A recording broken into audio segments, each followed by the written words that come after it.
കൊല്ലം ശാസ്താംകോട്ടയിൽ സാമൂഹ്യവിരുദ്ധർ വാഴകൃഷി വെട്ടി നശിപ്പിച്ചു. സംഭവത്തിൽ പ്രതികൾക്കെതിരെ നടപടി ആവശ്യപ്പെട്ട് പഞ്ചായത്തും കർഷകരും രംഗത്ത്. കൊല്ലം ശാസ്താംകോട്ടയിൽ സാമൂഹിക വിരുദ്ധർ വാഴകൃഷി വെട്ടി നശിപ്പിച്ചതായി പരാതി.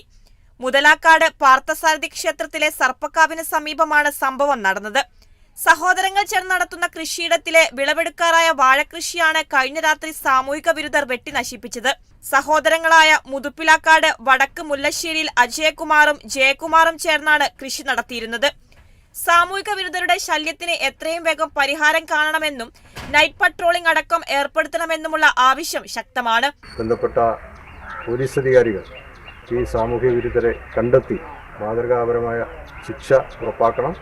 ഈ മേഖലയിൽ ഇന്നുവരെ നടന്നിട്ടില്ലാത്ത തരത്തിലുള്ള ഒരു പ്രവൃത്തിയാണ്. ഈ പ്രദേശത്ത് നൈറ്റ് പട്രോളിംഗ് ഉൾപ്പെടെ ശക്തിപ്പെടുത്തിക്കൊണ്ട് ഈ പ്രദേശത്തെ സാമൂഹിക വിരുദ്ധ ശല്യം ഒഴിവാക്കാൻ ആവശ്യമായ നടപടി സ്വീകരിക്കണം. ഓണം വിപണി ലക്ഷ്യമിട്ട് കൃഷി ചെയ്ത വാഴകളാണ് നശിപ്പിച്ചത്. കുലച്ചതും കുലയ്ക്കാറായതുമായ 50ഓളം മൂടുവാഴകൾ നശിപ്പിച്ചിട്ടുണ്ട്. സംഭവത്തിൽ ഇരുവരും ശാസ്താംകോട്ട പോലീസിൽ പരാതി നൽകി. കേരള വിഷൻ ന്യൂസ്, കൊല്ലം.